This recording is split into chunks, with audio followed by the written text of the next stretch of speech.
Bienvenue à la deuxième édition de l'International RFID Congress. Cette année, cette édition se consacre au marché du retail, de par la maturité et l'ensemble des applications qui commencent à se déployer sur ce secteur d'activité.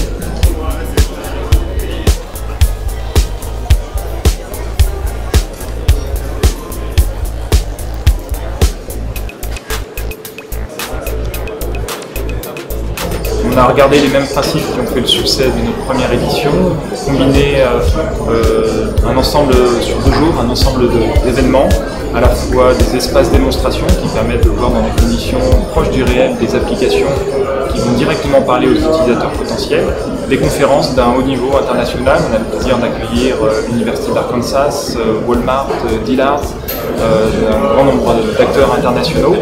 Et puis maintenir pendant ces 2 jours des espaces conviviaux, un déjeuner business qui sera propice à des rencontres.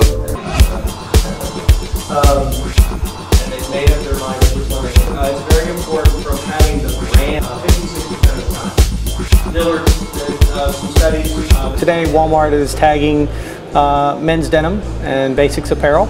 We've been doing that for about a year in 3,400 stores in our US chain. We're continuing to move forward with that and excited about the opportunity that gives us for the future.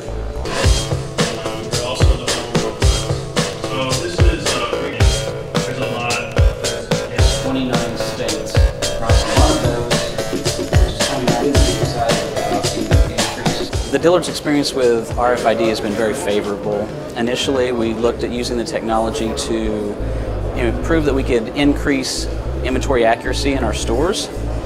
Once we did that, we wanted to see if increased inventory accuracy could lead to improved sales.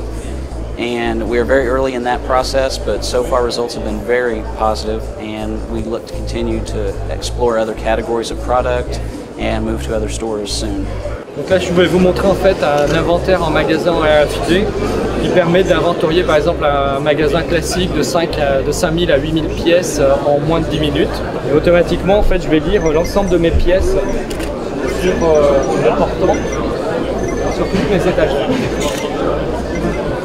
Donc je peux réaliser en fait des inventaires assez couramment de l'ordre de 1 par semaine, voire 1 par jour, parce que ça va me prendre très peu de temps. Et je vais comme ça garder en fait un niveau de mes stocks à jour, une image du contenu de mon magasin extrêmement précise, ce qui me permet d'éviter de perdre des ventes et avoir aussi un contrôle aussi de tout ce qui est dévoyé ou volé dans mon magasin.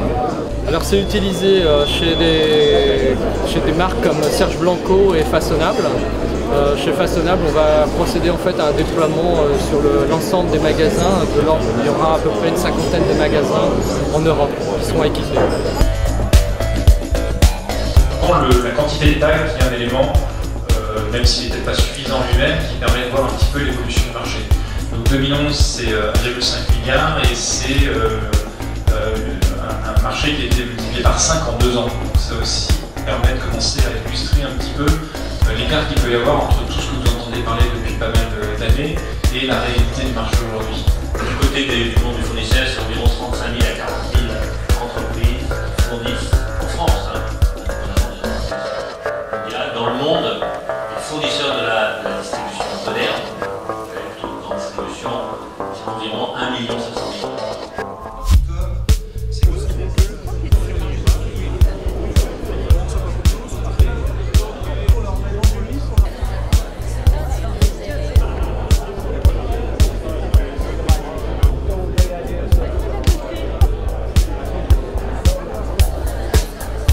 Alors Auchan nous a sollicité dans le cadre de ce qui était encore à l'époque une réflexion sur le RFID, qui est devenu un projet de co-innovation qui avait pour but de mettre en œuvre une solution de traçabilité des fruits et légumes sur toute la filière logistique de fruits et légumes d'Auchan. L'enjeu pour Auchan, il était de pouvoir donc passer à l'utilisation de contenants réutilisables, donc abandonner les contenants en carton et les contenants en bois qui présentaient beaucoup d'inconvénients. La fraise, on pouvait avoir un 10% de perte de produit, c'était donc coûteux. Donc ils souhaitaient abandonner ce type de conditionnement et passer à de la cagette plastique.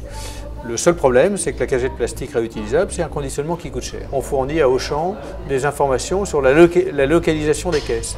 Et donc Auchan est en mesure de dire à un magasin, cher magasin, vous avez 1000 caisses qui n'ont pas été retournées et qu'il faut nous retourner rapidement. Et donc ainsi, cette solution de traçabilité permet d'optimiser le nombre de caisses et donc toute la chaîne logistique.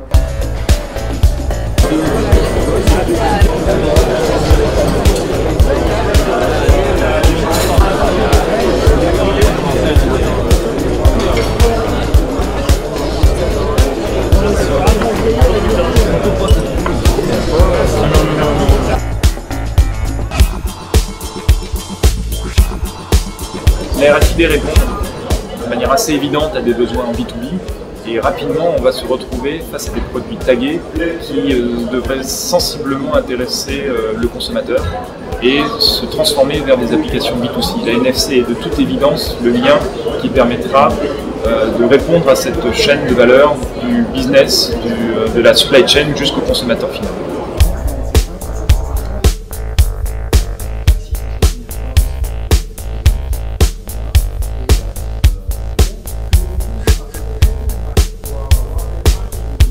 This year, 11 March, we get the very big damage from earthquakes. Many people worry about the food condition. So the next big challenge is to put the RFID to every food. Every food is from high cost food to low cost food, and every food will tag, and everybody can get to the information who, where, this food made. De manipuler les produits, pour essayer de... Donc je suis un utilisateur de la grande distribution et je désire déjeuner rapidement. Donc je choisis mes produits, donc je vais prendre un peu de granny. Je vais prendre un sandwich ou deux, des gâteaux, une bouteille de coca et un petit dessert. On va prendre un petit dessert. Je pose les produits directement dans la cuve.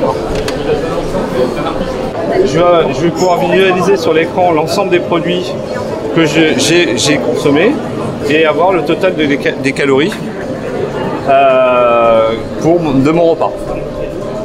Donc je paye. À l'issue du paiement, je vais soit faire deux choses, soit je vais tuer les puces, soit j'ai désactivé les puces RFID qui identifient mes produits et je vais pouvoir sortir ensuite immédiatement du magasin.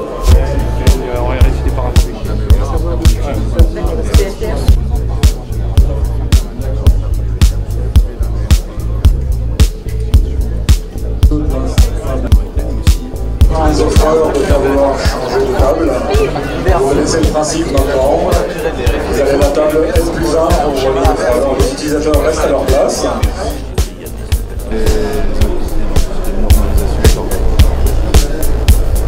Une notion importante à assumer et sur certains.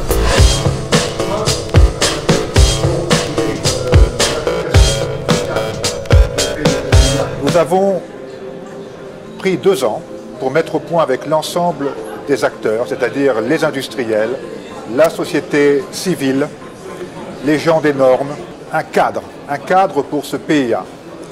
Ce fut un travail assez difficile et nous avons eu la satisfaction au mois de janvier cette année d'avoir ce cadre mis au point par les industriels, endossé par la CNIL et les autres autorités de la protection des données en Europe, et en fin de compte signé à Bruxelles le 6 avril en présence de la vice-présidente Nelly Kroes.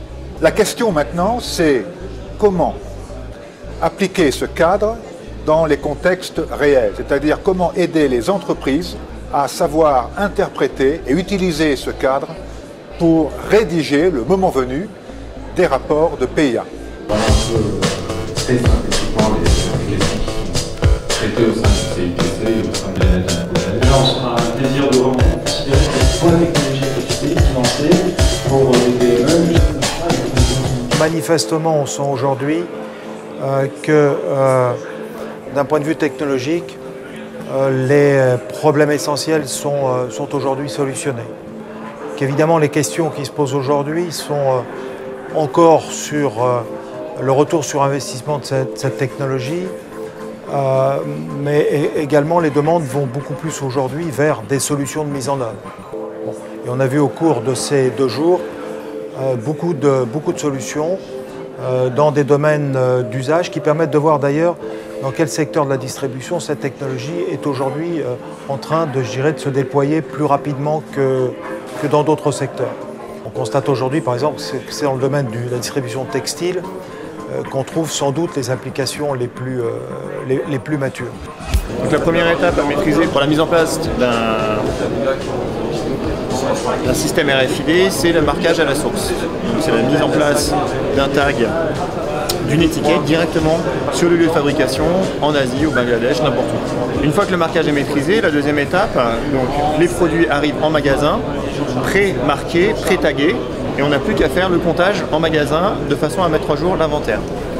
Donc on utilise ce genre de lecteur. Et à ce moment-là, on va commencer notre lecture automatique.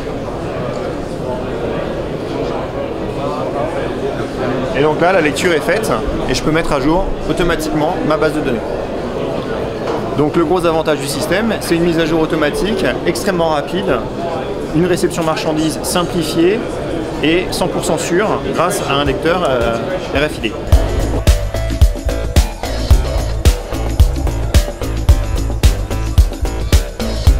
If you think about what happens in store,